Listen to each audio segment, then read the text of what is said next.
Ayo, segera download Quran Tadabbur, tafsir dalam genggaman Anda.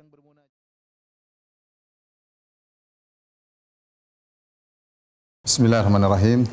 Assalamualaikum warahmatullahi wabarakatuh. Alhamdulillahi ala ihsani wa syukru lahu ala taufiqihi wa amtinani wa asyhadu an la ilaha illallah wahdahu la syarika lahu ta'ziman li sya'ni wa asyhadu anna Muhammadan abduhu wa rasuluhu da'ali ridwani. Allahumma salli alaihi wa ala alihi wa ashabihi wa ikhwani.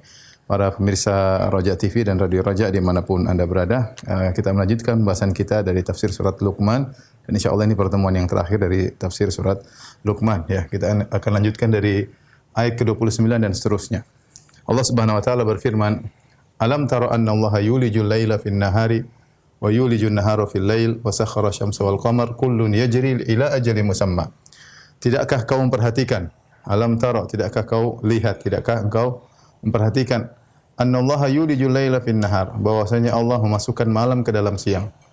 Wa yulijun nahara fil lail, dan Allah memasukkan siang ke dalam malam. Yaitu Allah memasukkan malam dalam siang, akhirnya terbitlah matahari, dan Allah memasukkan siang dalam malam, artinya terbitlah rembulan dan matahari terbenam.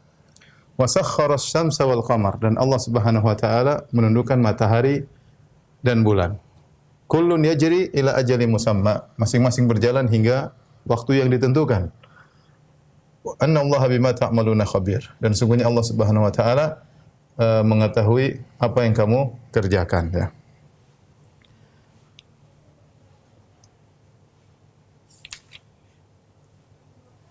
Baik, perhatikan di sini, Allah mengajak kita untuk memperhatikan, ya, ini khitab, pembicaraan ditujukan kepada Nabi sallallahu alaihi wasallam, tapi berlaku kepada kita seluruhnya. Ya, tidakkah kau memperhatikan bagaimana Allah memunculkan siang, tadinya malam, kemudian Allah masukkan malam dalam siang sehingga terbitlah matahari, yang di mana di siang hari kita bisa mengadakan berbagai macam kegiatan untuk kemaslahatan kita, dan itulah kenikmatan tersendiri. Wa yulijul nahara fil lail, kemudian siang tidak selamanya, Allah masukkan ke dalam malam, terbitnya rembulan, kemudian terbenamnya matahari. Di malam hari kita bisa istirahat, ya. Kemudian wasakhkhara asy-syamsa wal qamar, ya. Kemudian Allah memperjalankan, menundukkan matahari dan rembulan. Menundukkan buat siapa? Buat kita. Ya, menundukkan buat kita. Jadi matahari dan rembulan berjalan pada edarannya, semuanya ini adalah untuk kita. Kullun yajri ila ajalin musamma.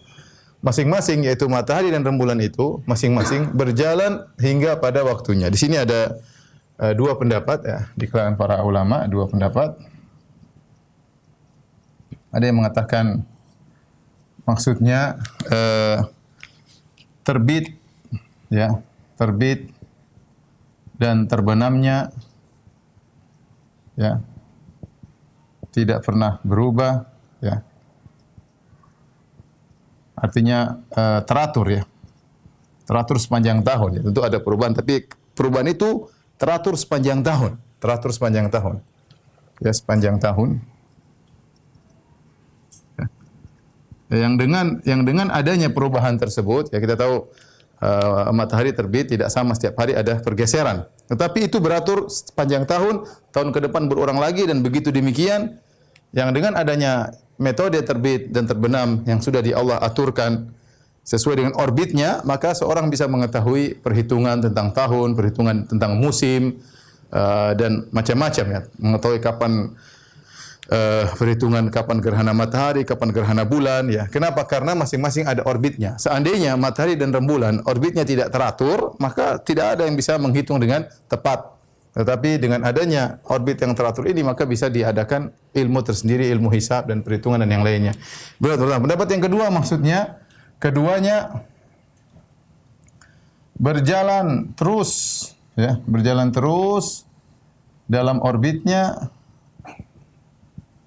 hingga hari kiamat, ya, hari kiamat. Ini pendapat Syekh Sa'di rahimahullahu taala. Maksudnya kulun yajri, masing-masing berjalan, itu sejak dia berputar terus, tidak pernah berhenti. Tidak pernah berhenti. Kapan dia berhentinya? Nanti berhentinya pada hari kiamat, ya. Ada waktunya matahari terbit dari barat, di mana aturan alam dirubah oleh Allah Subhanahu wa taala. Matahari terbit dari barat, kemudian idza syamsu kuwirat, kemudian matahari digulung, diredupkan, ya. Wa jumi'a syamsu wal qamar, kemudian matahari dan bulan digabungkan, itu nanti pada hari kiamat. Jadi tidak akan berubah ini semua, terus berjalan dalam orbitnya, tidak pernah berhenti hingga hari kiamat. Dua tafsir ini tidak ada perbedaan. Yang satu menyinggung dari sisi per hari, terbit dan terbenam, ya, yang sesuai dengan aturannya, tidak pernah berubah sampai sepanjang tahun. Yang satu dari sisi sekali bergerak Allah gerakkan tidak berhenti, nanti berhenti sampai hari kiamat, ya. Wa anna Allah bima ta'maluna khabir, dan bahwasanya wa anna Allah bima ta'maluna khabir, sesungguhnya Allah mengetahui apa yang kamu kerjakan. Apa maksudnya? Apa hubungannya antara Allah menunjukkan tentang nikmat siang, nikmat malam, matahari yang bergerak pada orbitnya dengan amal seorang hamba? Sebenarnya mengatakan, ya, jika Allah mengetahui ya semua gerakan alam dengan detail,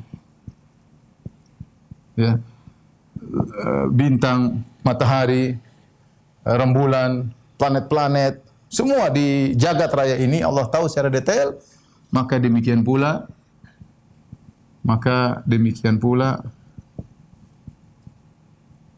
manusia dan amalannya, amal perbuatannya.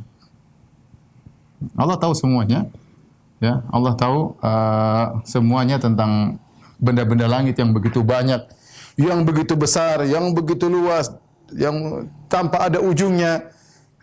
Apalagi hanya mengetahui bumi yang kecil yang isinya manusia, ya, itu isinya Allah tentu lebih tahu. Makanya setelah Allah menyebut tentang nikmat siang, nikmat malam, matahari, rembulan, orbitnya, semuanya Allah mengatakan wa anna Allah bima ta'maluna khabir.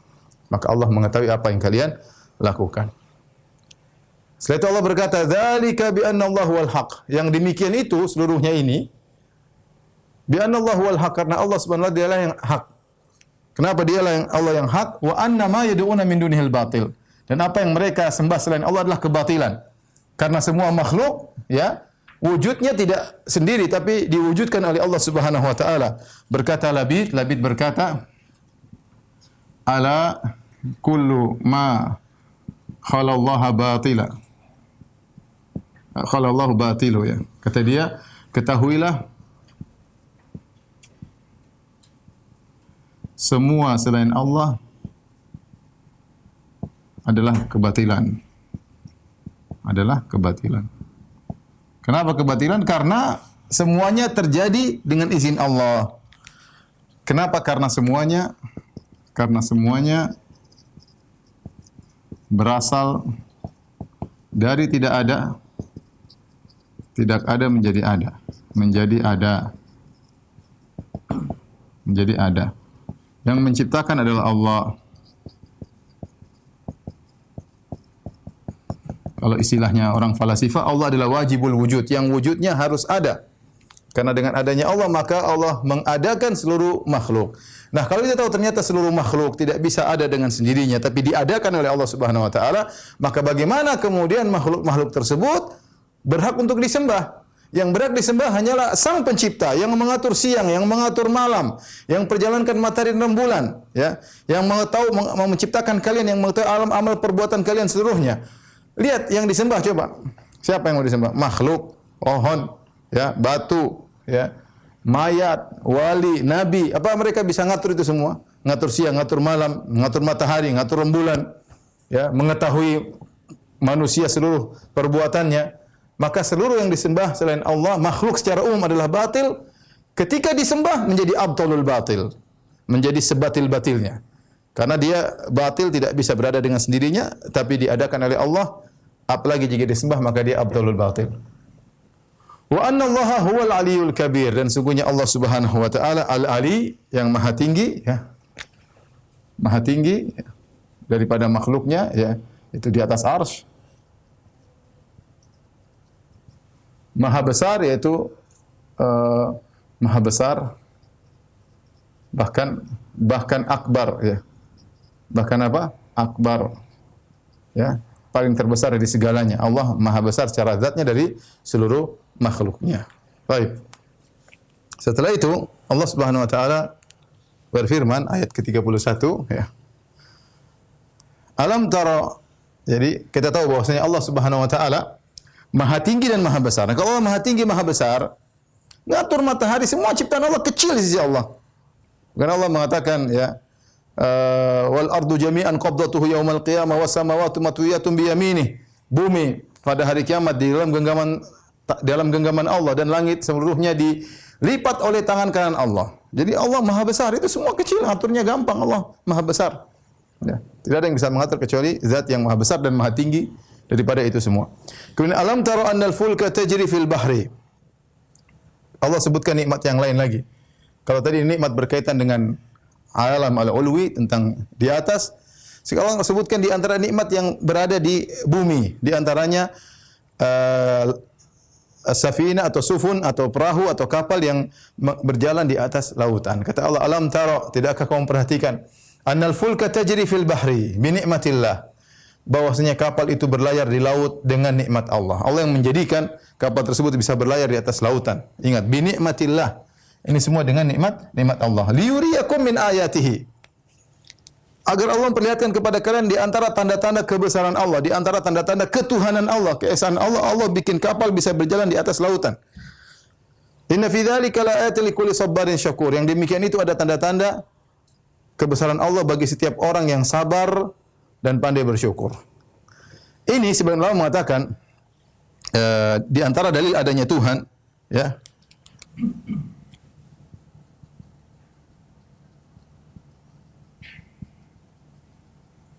Disebut dengan dalil inayah, yaitu dalil al-inayah. Maksudnya perhatian Allah kepada manusia.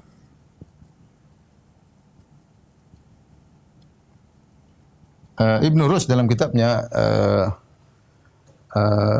Al-Kashf an Manahijil Adillah, ketika beliau menyebutkan tentang dalil-dalil adanya Tuhan, di antaranya dalil inayah. Ini disepakati oleh para ulama, ya, disebut oleh Ibnu Taimiyah dan yang lain, dalil inayah. Jadi beliau beri gambaran begini. Kalau kita berjalan di sebuah hutan, tahu-tahu kita kesandung kayu, ya, tanpa bentuk, tanpa aturan, kita bilang ini kebetulan kayunya lagi di sini, kemudian kita tersandung dengan kayu tersebut. Tetapi kalau kita jalan lagi ke depan, kemudian kita lihat ada kayu, kemudian tempatnya pas, bentuknya diukir seperti ukiran kursi, kemudian ukurannya pas seperti untuk orang duduk, dengan sandaran yang pas, diletakkan pada posisi yang pas, misalnya di bawah pohon dan yang lainnya, kita tahu pasti ada yang bikin. Tidak mungkin kita bilang terjadi dengan sendirinya, tahu-tahu ada kursi terpotong, terpahat dengan rapi, kemudian terletakkan di bawah pohon, kemudian posisinya pas untuk diduduki oleh manusia, kita bilang mustahil. Ini pasti ada yang bikin. Kenapa kita tahu? Karena tidak mungkin ada perhatian seperti itu bisa menjadi kursi yang pas pada segala sisinya, ya. Sama kalau kita bicara alam semesta, ya, enggak mungkin terjadi dengan sini. Lihat, Allah untuk memberi perhatian kepada manusia, Allah bikin matahari sehingga ada siang, ada malam, sesuai Allah ciptakan manusia dan Allah siapkan prasarana yang sesuai dengan kebutuhan manusia. Manusia siang bekerja, malam butuh istirahat, ya. Allah bikin siang, Allah bikin malam, Allah bikin lautan, Allah bikin gaya gravitasi tertentu sehingga kemudian kapal bisa berlabuh di atas lautan, ya. Ini semua bukan kebetulan ada lautan, karena memang kebutuhan manusia. Dalam lautan tersebut ada ternyata ada ikan-ikan yang bisa dimakan, kemudian hewan-hewan yang ini semua disebut dengan dalil inayah. Enggak mungkin terjadi dengan keserasian seperti ini, ya. Ini kita berbeda bicara tentang manusia itu sendiri. Manusia ini sendiri merupakan bukti bahwasanya Tuhan itu ada. Tapi kita bicara tentang keserasian. Bagaimana Allah Subhanahu wa taala menciptakan manusia, kemudian Allah menyiapkan sarana prasarana yang pas dengan keperluan manusia. Ya. Ada matahari, ada rembulan, siang, malam, bintang-bintang, kemudian lautan, kemudian dengan gaya tertentu sehingga bisa kapal berlabuh di atasnya. Makanya Allah mengatakan annal fulka tajri fil bahri bi ni'matillah, bahwasanya kapal tersebut berlabuh di lautan dengan nikmat dari Allah.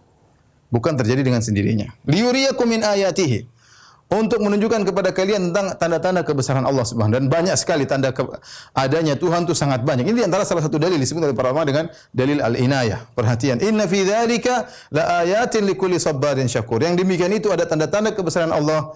Siapa yang bisa melihat? Likulli sabarin syakur, bagi setiap orang yang sabar dan bersyukur. Maksudnya bagi setiap orang beriman. Apa maksudnya sabarin syakur? Maksudnya beriman. Yang orang beriman disifati dengan sabar dan syukur. Orang beriman disebut dengan sabar dan syukur. Oleh karenanya para ulama di antaranya Ibnu Qayyim berkata, al-iman nisfan. Nisfu as-sabr wa nisfu as-syukur. Kata Ibnu Qayyim dan juga para ulama, iman itu terbagi dua, setengah-setengah. Satu dibagi dua, terdiri atas setengah-setengah. Setengahnya adalah sabar, setengahnya adalah syukur. Ya. Barang siapa yang menggabungkan dua perkara ini, sabar dan bersyukur, sabar dengan syariat Allah, ya bersyukur dengan karunia Allah, ya sabar dengan ujian Allah Subhanahu wa taala, maka telah sempurna imannya. Al-iman nisfu sabar wa nisfu syukur. Karena Allah menggabungkan sabar dan syukur pada ciri-ciri orang beriman. Kata Allah, inna fi dzalika laayatin likulli sabbarin syakur. Sabar itu sering bersabar, dia sifat mubalaghah. Syakur itu sangat sering bersyukur. Semakin seorang menggabungkan antara sabar dan syukur, semakin kuat imannya dan sempurna imannya. Ada orang Masya Allah sabar tapi kurang bersyukur. Ada orang syukur tapi kurang bersabar. Jika dia menggabungkan keduanya, maka jadilah dia seorang yang beriman. Ketika diberi ujian dia bersabar, ketika diberi kenikmatan dia bersyukur. Mereka inilah yang bisa memperhatikan tanda-tanda kebesaran Allah. Mereka inilah yang pandai bersyukur. Mereka mikirkan bagaimana matahari, bagaimana rembulan, bagaimana kapal berlabuh di atas lautan. Ini semua dari nikmat Allah Subhanahu wa taala, sehingga mereka bersyukur kepada Allah Subhanahu wa taala. Setelah itu Allah menyebutkan, ini orang beriman, Allah menyebutkan sisi yang lain, kata Allah Subhanahu wa taala, wa idza ghasyiyahum maujun kadzulal. Kadzulal. Dan tatkala mereka diliputi oleh maujun ombak. Kadzulal seperti gunung-gunung, ya. Ghasya, ya, dari ghisya, al-ghisya artinya gita, menutupi. Jadi intinya ini mereka sedang dilanda dengan bukan ombak biasa, tapi ombak yang besar sampai Allah mengatakan wa idza ghasyiyahum maujun, kalau mereka ditutupi dengan mauj. Mauj di sini ombak artinya, ini ombak. Allah datangkan dengan nakirah, ya. Maujun. Nakirah tanwin ini kalau ngerti bahasa Arab ada faedahnya. Di antaranya tankir, ini tankir. Li ta'zim.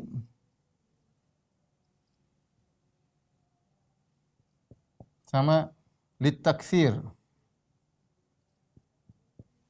Li takthir. Pengagungan, ini pengagungan.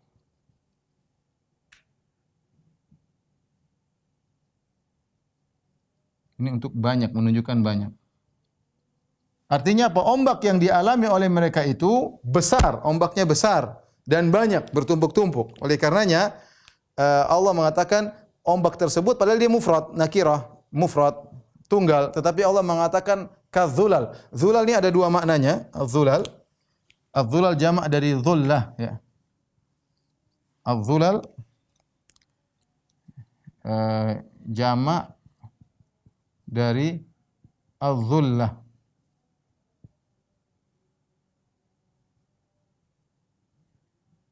Zullah, ya. Zullah ini ada dua pendapat di kalangan para salaf. Ada yang mengartikan maknanya adalah gunung. Ada yang mengatakan awan, kasahab. Ya, kasahab. Dua tafsiran di kalangan para salaf. Artinya, kalau kita artikan secara bahasa, ketika mereka diliputi oleh ombak yang seperti gunung-gunung atau yang seperti awan-awan. Lihat, perhatikan, mufrad, mauj adalah mufrad, kata tunggal. Zulal adalah kata jamak. Kenapa suatu yang tunggal disamakan dengan yang jamak? Kalau kita artikan secara bahasa, apabila mereka diliputi oleh ombak seperti gunung-gunung. Allah tidak mengatakan ombak seperti gunung, tapi Allah mengatakan ombak seperti gunung-gunung. Ya. Tadi karena maujun, makanya Allah datangkan dengan nakirah, karena maujun kalau nakirah bisa artinya ombak besar dan ombak yang banyak. Sehingga pas meskipun dia datang dalam bentuk mufrad, tetapi karena dia nakirah diartikan dengan ombak-ombak seperti kadzulal, seperti gunung-gunung atau seperti awan-awan, ya. Kenapa? Karena ombak kalau datang, kata para ulama, ombak datang itu berturut-turut. Ombak satu diikuti oleh ombak kedua, diikuti oleh ombak ketiga. Jadi bisa jadi seorang ketika dia kapalnya di tengah lautan, di atas dia ada ombak yang bertumpuk-tumpuk. Ya. Di atas dia ada ombak yang bertumpuk-tumpuk. Dan ombak tersebut setinggi gunung. Ombak tersebut seperti awan di atasnya. Berarti ini ombak yang sangat hebat yang menimpanya. Bukan ombak biasa. Kalau ombak biasa mungkin dia... Ini orang musyrik. Kalau bercerita tentang orang musyrik. Orang musyrik kalau ditimpa dengan musibah seperti ini, ombaknya besar seperti gunung atau seperti awan di atasnya, da'allaha mukhlishina lahuddin. Mereka tiba-tiba ikhlas, berdoa kepada Allah dengan mengikhlaskan ketaatan hanya kepada Allah. Semua kesyirikan mereka buang. Kata Al-Alusi rahimahullahu taala, ketika mereka dalam kondisi genting, fitrah mereka keluar mengalahkan logika mereka, mengalahkan taklid mereka yang selama ini mereka syirik kepada Allah, ya. Mereka buang semuanya dan mereka kemudian ikhlas kepada Allah Subhanahu wa taala. Dan ini bukan cuma dialami oleh orang musyrik, ya. Bahkan orang-orang ateis dalam kondisi genting mereka hanya ingat kepada Allah Subhanahu wa taala. Makanya ada pepatah mengatakan dalam kondisi genting tidak ada ateisme, tidak ada ateisme. Kenapa orang ateis juga kalau dalam kondisi genting dia mencari pertolongan kepada zat yang maha kuasa. Ya. Dia mencari pertolongan kepada zat yang maha kuasa. Saya punya kawan di Bali.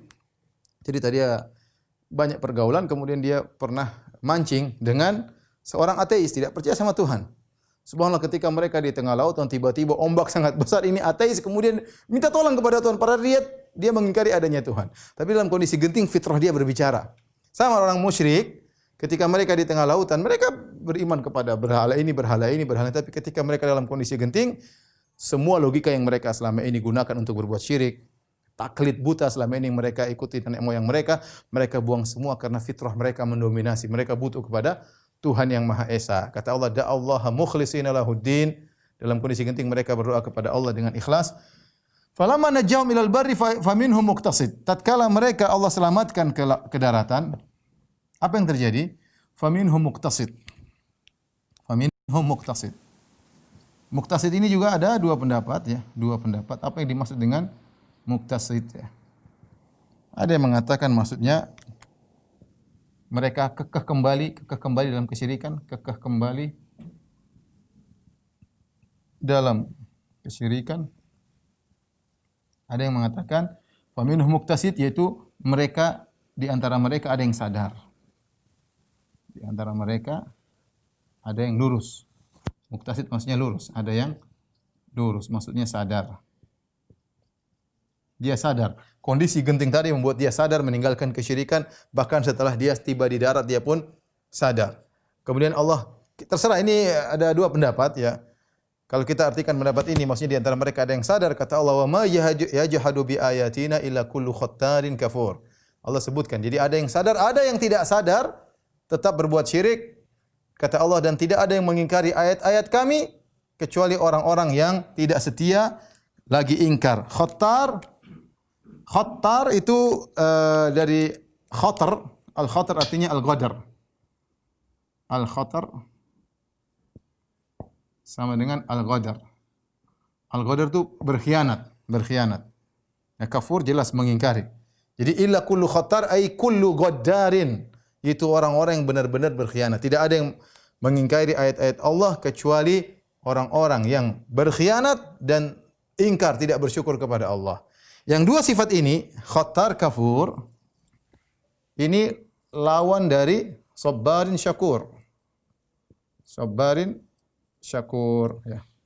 Sabbar, ya. Lawannya khattar, syakur, lawannya kafur. Tadi Allah bicara tentang orang Islam, kata orang mukmin, kata Allah, inna fi dzalika la ayatan likulli sabbarin syakur. Sungguhnya ini adalah tanda-tanda kebesaran Allah bagi orang yang bersabar dan bersyukur. Bagi orang yang bersabar dan bersyukur, ya. Ya, bersabar dan bersyukur. Adapun lawannya orang-orang yang menyimpang, maka khattar, kafur. Sudah dikasih pertolongan, diberi kenikmatan Allah, berkhianat. Berkhianat. Bukannya berterima kasih malah berkhianat. Harusnya bersabar malah berkhianat. Bukannya bersyukur malah kufur, ya. Khattarin kafur. Dan ini adalah ciri orang-orang yang syirik kepada Allah Subhanahu wa taala. Baik, kita masuk ayat selanjutnya. Tolong balik. Kita lanjutkan, ya.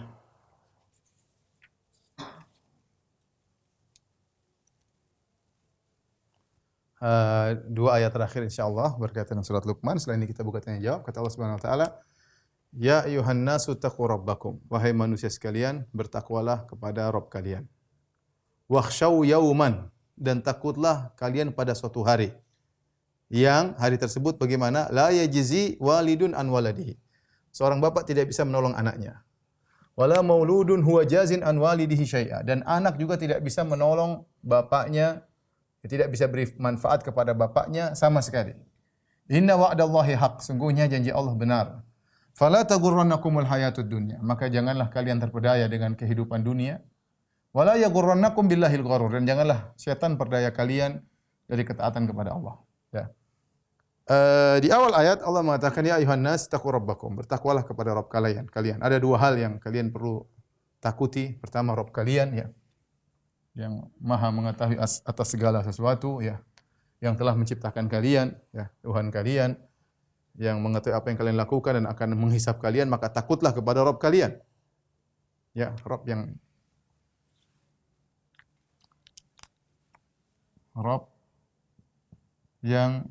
mengetahui segala perbuatan kalian.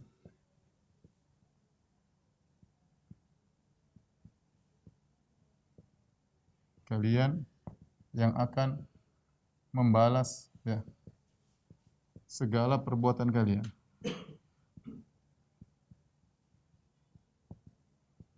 Kemudian kata Allah Subhanahu wa taala, "Wakhshaw yauman." Dan takutlah kepada suatu hari. Hari tersebut hari yang sangat dahsyat. Apa sifat hari tersebut? Ya, suatu hari, apa sifatnya? Sifatnya ini. Seorang bapak tidak bisa menolong anaknya.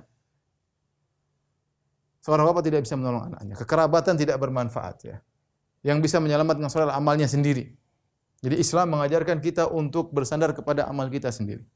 Bapak tidak bisa menolong anaknya. Betapa dia sayang kepada anaknya, ternyata dia tidak bisa menolong anaknya pada hari tersebut. Dan sebaliknya, wala mauludun huwa jazin an walidihi syai'a. Bahkan anaknya pun tidak bisa menolong kepada orang tuanya sedikit pun. Sedikit pun. Di sini ada faedah bahasa yang disampaikan oleh Al-Alusi dalam kitabnya Ruhul Ma'ani ya. Ketika Allah mengatakan seorang bapak tidak bisa menolong anaknya ya. Kemudian Allah mengatakan wala mauludun, anak. Maulud artinya anak. Kemudian Allah takkid huwa. Takkid yaitu penekanan. Jazin ini isim fa'il yang menunjukkan selama-lamanya tidak akan bisa memberi pertolongan. Huwa jazin an walidihi syai'a. Sang anak tidak bisa menolong kepada ayahnya. Jadi ketika berbicara tentang orang tua menolong anak, Allah tidak kasih penekanan. Tetapi ketika anak terhadap orang tua, Allah kasih penekanan. Wala mauludun huwa. Bahkan maulud ini sebagian ulama mengartikan dengan anak langsung ya. Anak terdekat. Ya, karena dalam bahasa Arab namanya walad. Kenapa Allah tidak menggunakan kata walad? Jadi Allah mentakbir,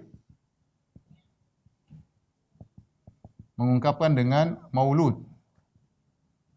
Maulud bukan dengan walad. Bukan dengan walad. Karena walad ini bisa jadi anak, bisa jadi cucu dan seterusnya. Tapi kalau maulud yang langsung, anak yang sambung langsung dekat dengan dia. Artinya anak tersebut sangat dekat dengan dia, hubungannya langsung dengan dia, tapi anak tersebut tidak bisa menolong dia sama sekali. Anak tersebut tidak bisa menolong dia sama sekali. Ya. Allah ingatkan ketika di awal-awal surat Luqman, ketika Allah berbicara tentang nasihat Luqman, wa idz qala Luqmanu li binihi wa huwa ya'idhuhu ya bunayya la tusyrik billah inna syirka la dzulmun adzim. Setelah itu Allah berfirman, wa wassaynal insana biwalidayhi hamalathu ummuhu wahnan ala wahnin wa fisaluhu fi amaini an ishkurli wa liwalidayka ilayal masir. Kami wasiatkan seorang anak untuk berbakti kepada kedua orang tuanya. Ibunya telah mengandungnya dalam kelemahan yang bertambah-tambah. Bersyukurlah kepada kedua orang tuamu. Bersyukurlah kepada Allah, bersyukurlah kepada kedua orang tuamu. Ternyata di awal surat Allah menyuruh untuk berbakti kepada orang tua di dunia. Bahkan meskipun wa in jahadaka ala an tusyrika bi, meskipun keduanya maksa engkau untuk berbuat syirik, maka jangan taat, tetapi wasahibuhuma fid dunya ma'rufa. Berbuat baiklah kepada mereka berdua di dunia dengan cara baik. Jadi Allah suruh berbakti kepada orang tua di dunia. Tapi ketika di akhirat sudah enggak bisa. Enggak lagi berbakti, selesai. Ya. Maka jangan sampai seorang ayah berpendapat pokoknya anak saya baik, dia akan bakti kepada saya sampai di akhirat. Enggak. Allah ingatkan, seorang anak ya pada hari kiamat tidak bisa berbuat baik kepada orang tuanya sama sekali, syai'an, sama sekali. Sama sekali enggak bisa. Memang ada satu bab yang membuat dia bisa menolong, tapi itu adalah hak Allah, yaitu bab syafaat. Kalau sang anak memberi syafaat kepada orang tuanya, ya, maka itu mungkin. Tetapi Allah tidak sebutkan di sini. Kenapa? Karena syafaat hak Allah Subhanahu wa taala. Lihatlah Nabi SAW ketika memberi syafaat. Apakah Nabi bisa beri syafaat kepada siapa saja? Dengan seenaknya saja? Tidak. Nabi SAW sujud ke dalam syafaatul uzma. Nabi SAW sujud. Sujud. Sementara nabi-nabi lain tidak berani beri syafaat. Nabi Adam menolak karena pernah melakukan dosa. Nabi Musa, Nabi Ibrahim, Nabi Isa, Nabi Nuh, semuanya menolak. Nabi Muhammad sujud. Setelah sujud lama baru Allah kasih izin untuk beri syafaat. Ya. Oleh karenanya Allah mengatakan, "Man dzalladzi yashfa'u 'indahu illa bi'idznih." Siapa yang bisa kasih syafaat kecuali dengan izin Allah? Ya. Kalau Allah tidak kasih izin, anakmu mau saleh seperti apapun tidak akan bisa beri syafaat. Maka seorang jangan dia berharap pertolongan orang lain pada hari kiamat kelak. Anaknya yang paling dekat tidak akan bisa beri pertolongan kepada dia kecuali diizinkan oleh Allah Subhanahu wa taala. Kalau hatinya tergerak memberi syafaat, kalau Allah izinkan, kalau Anda berhak untuk diberi syafaat, baru Allah izinkan. Kalau tidak, maka sang anak tidak bisa berbuat apa-apa. Makanya Rasulullah SAW berkata kepada Fatimah, "Ya Fatimah bintu Muhammadin, salini mimma lima syi'ti, la ugni anki minallahi syai'a." Wahai Fatimah putri Muhammad, mintalah harta dariku, aku akan kasih. Tapi aku tidak bisa menolong kepada engkau sama sekali. Itu kalau Nabi ngomong kepada putrinya, bagaimana dengan kita? Anak kita bisa menolong kita kalau tidak bisa, ya. Tidak bisa. Adapun kalau kita ajari mereka, mereka jadi baik, itu usaha kita dapat pahala. Ya, kita dapat pahala dari usaha kita mengajari mereka. Ya. Tetapi kalau sudah di akhirat sudah tidak ada lagi, ya, kecuali Allah izinkan kasih syafaat. Dari sini kita tahu bahwasanya seorang hendaknya takut kepada hari tersebut, hari yang dimana yang bisa menyelamatkan dia hanyalah amal soleh. Dan saya ingatkan bahwasanya kita menjauh dari ajaran-ajaran yang menjamin seorang bukan dengan amalnya. Islam hanya mengajarkan seorang terjamin dengan amal solehnya. Adapun kalau ada yang mengajarkan, oh kamu ikut saya saja, tenang saya jamin kamu di surga, itu sesat. Kalau ada yang mengatakan nanti di surga saya tunggu di pintu surga, kalian masuk dulu baru kemudian saya ikut, itu juga enggak benar. Ya akhi, yang jamin ente masuk surga siapa? Ente sih tidak terjamin masuk surga, gimana ente mau jamin murid-murid ente? Ya, enggak benar, ya. Islam mengajarkan kita selamat dengan amalnya. Man batta'a nasabuhu lam yusri amaluhu lam yusri nasabuhu. Barang siapa yang amalnya lambat maka nasabnya tidak akan bisa mempercepat dia, tidak bisa menyelamatkan dia. Inna wa'dallahi haq. Kata Allah Subhanahu wa taala, sungguhnya janji Allah benar. Ini semua yang janji Allah semua ini tadi semuanya benar. Bahwasanya akan terjadi demikian, Allah akan balas, Allah akan hisab kalian. Anak tidak bisa menolong ayahnya, ayah tidak bisa menolong anaknya, ya. Terputus, ya. Makanya sampai Allah Subhanahu wa taala katakan bahwasanya fa idza ja'ati sakhah tatkala tiup sangkakala yauma yafirul mar'u min akhi, seorang akan lari dari saudaranya, wa ummihi wa abi, lari dari ibunya, lari dari ayahnya, wa sahibati wa bani, dari istri, dari anaknya, ya. Seorang amalnya yang menyelamatkan dia sendiri. Kalau dia ketika di dunia mengajari anaknya, menasihati istrinya, meskipun anaknya kafir, istrinya kafir, dia dapat pahala. Kenapa? Amal dia mengajarkan anak itu amal dia. Ya. Maka yang menyelamatkan adalah amal dia, amal solehnya. Kata Allah, "Fala taghurrannakumul hayatud dunya." Kalau begitu, jangan sekali-sekali kehidupan dunia memperdayamu. Kehidupan dunia banyak, ya. Jangan sampai berdaya. Karena hidup cuma sebentar, ya. Hidup dunia kehidupan yang sebentar. Yang sangat sebentar, jangan terpedaya. Ya, kita dengar kabar-kabar saudara kita, kawan kita meninggal di hari-hari ini, di bulan-bulan ini, ya. Kita tidak duga, tahu-tahu sudah dikabarkan dia telah meninggal dunia. Kehidupan begitu cepat. Wala yaghurrannakum billahil gharur, dan janganlah kalian terpedaya oleh al-gharur. Memperdaya kalian dari Allah Subhanahu wa taala. Apa yang dimaksud dengan al-gharur? Maka ini ada dua pendapat. Al-gharur, ya. Ada yang mengatakan al-gharur maksudnya syaitan. Ada yang mengatakan maksudnya umum, ya. Umum maksudnya apa? Yaitu kedudukan, harta, ya. Kemudian jabatan, Di antaranya syaitan. Namun dikhususkan sebagian salaf mengartikan dengan syaitan karena ini adalah sebab yang paling berbahaya, yang paling menipu. Sebab yang paling menipu. Bagaimana cara syaitan menipu, memperdaya manusia? Maka para ulama menyebutkan di antaranya ya, tazyinul ma'asi, menghiasi kemaksiatan. Kata syaitan kepada Allah, wala uzayyinanna lahum fil ardi, sungguh aku akan hiasi maksiat di hadapan mereka. Dihiasi indah sehingga lelaki selingkuh dengan wanita dianggap kenikmatan yang luar biasa, ternyata di balik itu problematika, permasalahan dan panjang lebar. Kelezatan sesaat kemudian diliputi dengan keburukan di dunia, belum lagi kalau di akhirat. Dihiasi kemaksiatan, ya. Ya. Banyak yang halal tapi yang haram satu ini dihiasi oleh syaitan sehingga orang terpedaya menuju yang haram tersebut, ya. Menghiasi kemaksiatan. Kemudian apa? Mengiming-iming ampunan Allah. Ya. Jangan khawatir, lakukan saja. Allah Maha Pengampun. Demikian syaitan menggoda manusia. Ya, kata Allah Subhanahu wa taala, ya'iduhum wa yumannihim. Wa ma ya'iduhumus syaitanu illa ghurura. Illa ghurura. Syaitan itu menjanjikan, mengiming-imingkan, dan tidaklah syaitan menjanjikan mereka kecuali hanyalah tipuan semata. Jadi demikian syaitan mengiming-iming ampunan, lakukan saja setelah bertobat kepada Allah Subhanahu wa taala, Maha Pengampun. Tenang, ini enggak jadi mau, ini dosa kecil, dan selanjutnya akhirnya orang terjebak dan melakukan kemaksiatan, ya. Pendapat kedua, gurur di sini semua hal yang bisa menipu manusia dari taat kepada Allah, kedudukan yang menipunya, hartanya, mungkin mobilnya, mungkin rumahnya, ya. Mungkin perhiasannya yang boleh terpedaya sehingga dia lupa untuk taat kepada Allah Subhanahu wa taala, tersibukkan dengan perkara dunia yang hanya sebentar, yang Allah mengatakan wamal hayatud dunya illa mataul gurur. Tidaklah kehidupan dunia kecuali hanya mataul gurur, ya, perhiasan yang menipu. Baik, selanjutnya ayat terakhir, innallaha indahu ilmus saah. Kata Allah Subhanahu wa taala, innallah, sungguhnya Allah, indahu, di sisinya.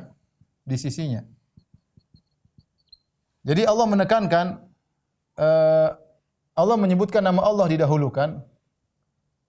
Nama Allah didahulukan. Kemudian ditekankan dengan indahu.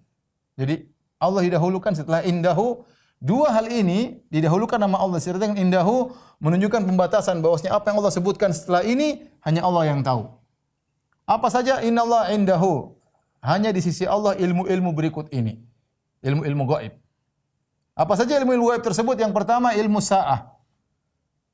Hari kiamat. Tidak ada yang tahu kecuali Allah Subhanahu wa taala. Malaikat Jibril pun tidak tahu.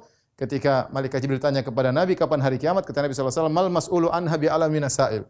Yang ditanya tidak lebih tahu daripada yang bertanya. Sama-sama tidak tahu. Kalau Malaikat Jibril tidak tahu, kalau Nabi tidak tahu, apalagi kita. Yang tahu hanya Allah Subhanahu wa taala. Benar Allah memberikan ciri-ciri, tapi kepastiannya tidak ada yang tahu. Dan di antara rahmat Allah kasih tahu tanda-tanda hari kiamat, tanda-tanda kecil, tanda-tanda besar, bagaimana akan terjadi. Allah kabarkan hari Jumat, tetapi Jumat yang kapan, jam berapa, tahun berapa, enggak ada yang tahu kecuali Allah Subhanahu wa taala.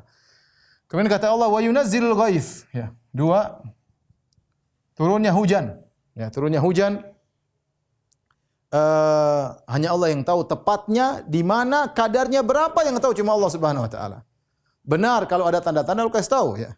Kata Allah Subhanahu wa taala, wallahu yursilur riyaha busyran baina yaday rahmatih.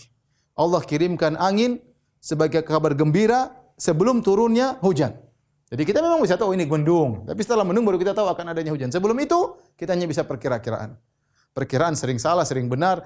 Tetapi kapan turunnya di mana, kadarnya berapa yang tahu cuma Allah Subhanahu wa taala. Kapan berhentinya yang tahu hanyalah Allah Subhanahu wa taala, ya. Biqadarin, kata Allah, kami turunkan hujan dengan ukuran yang kami kehendaki. Sini berapa, kapan sampai jam berapa yang tahu hanya Allah, tidak ada yang tahu. Adapun tanda-tandanya ya sama, hari kiamat pun ada yang tahu tanda-tandanya, tapi kapan pastinya enggak ada yang tahu. Hujan pun demikian, kalau sudah ada angin Allah kasih tahu. Ya, wa yursilur riyaha Allahu alladzi yursilur riyaha busyran baina yaday rahmati. Allah kirimkan angin sebagai kabar gembira. Jadi memang kita bisa tahu sebagaimana Allah sebutkan, kalau ada mendung, ada angin, tanda-tanda akan hujan. Tapi hujannya turun di mana, tepatnya di mana, ya. Kadang-kadang kita di sini naik mobil, di sini hujan, sebelah sana belum. Kadang-kadang sebelah sini hujan, sebelah sana tidak hujan. Terkadang di sana lama, di sini tidak lama. Yang atur siapa? Allah. Wa ya'lamu ma fil arham. Allah juga yang ketiga, Allah mengetahui apa yang ada dalam rahim. Benar ada sebagian makhluk Allah kasih tahu. Contohnya seperti malaikat. Malaikat yang Allah kabarkan kepada dia tentang janin tersebut, laki-laki atau perempuan, ajalnya. Tetapi yang tahu secara detail cuma Allah Subhanahu wa taala, ya. Bagaimana bentuknya, kemudian bagaimana nasibnya secara detail, bagaimana warna kulitnya dan segalanya yang tahu hanya Allah Subhanahu wa taala. Ustaz, bukankah kita tahu sekarang dengan USG? Ya, kita tahu sebagian. Tapi yang mengetahui secara detail tentang rahim, tentang isi rahim, hidupnya sampai kapan, kemudian secara detail rezekinya berapa, sengsara atau bahagia, warna kulitnya bagaimana, kemudian bagaimana rambutnya, bagaimana secara detail hanya Allah Subhanahu wa taala, dan sampai sekarang masih merupakan hal yang gaib. Bukan hanya perkara jenis kelamin saja, tapi Allah mengetahui apa yang dalam rahim. Secara detail tentang janin tersebut hanya Allah Subhanahu wa taala yang tahu. Kemudian kata Allah, "Wa ma tadri nafsun madza taksibu ghadan." Ini yang keempat. Kata Allah, tidak satu jiwa pun tahu apa yang akan dikerjakan besok. Ya, kita boleh berencana. Saya boleh bilang ya, besok saya mau safar ke Jogja. Oke, benar. Tapi bagaimana, kemudian kapannya, bagaimana kejadian di sana, bagaimana di jalan, tidak ada yang tahu secara detail. Rencana semua orang berencana. Jadi maksudnya ini ilmu-ilmu detail hanya Allah yang tahu. Kita hanya bisa menerka-menerka, hanya mengira-ngira. Tapi yang tahu persis apa yang dilakukan besok, gak ada yang tahu siapapun dia. Coba ini waktu terjadi corona, semua tebak-tebakan, banyak yang salah. Ya, bikin analisa ini, analisa anu, begini, banyak yang keliru. Tiba-tiba datang serangan baru, tiba-tiba begini. Tidak ada yang tahu. Tidak ada yang tahu apa yang terjadi besok. Jangankan bicara tentang orang, tentang kamu saja. Jadi Allah bicara tentang dirimu. Jiwamu tidak tahu apa yang kau lakukan besok, apalagi tentang orang lain. Secara detail loh, secara detail. Wa ma tadri nafsun, tidak satu jiwa pun yang tahu apa yang dilakukan besok. Wa ma tadri nafsun bi ayyi ardin tamut, dan yang kelima, ya. Dan tidak ada satu jiwa pun tahu di mana dia akan mati. Tidak satu jiwa pun tahu di mana dia akan mati, ya. Kalau tidak tahu di mana dia mati, waktu dia mati pun tidak tahu, ya. Adapun tanda-tanda, mungkin Allah membuka kepada sebagian wali-wali Allah, firasat itu terjadi. Firasat, kemungkinan ini, saya pingin mati di perasaan, pingin pergi ke tanah suci, pingin mati, tahu-tahu mati di sana beneran. Tapi ini semua sekedar firasat, tidak ada kepastian. Ya, yang pasti yang tahu hanyalah Allah Subhanahu wa taala.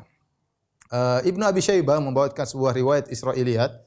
Saya tidak tahu akan sananya, tapi menarik ceritanya disebutkan juga oleh ahli tafsir bahwasanya Nabi Sulaiman di sisinya ada seorang yang baik, orang dekat dengan Nabi Sulaiman alaihissalam. Kemudian atau ada malaikat maut datang kepada Nabi Sulaiman. Kemudian malaikat maut tersebut selalu memandang kepada wajah teman Nabi Sulaiman. Akhirnya wajah teman Nabi Sulaiman karena merasa dipandang oleh orang itu, dia tanya kepada Nabi Sulaiman, "Wahai Sulaiman, ini siapa? Orang dari lihat saya terus."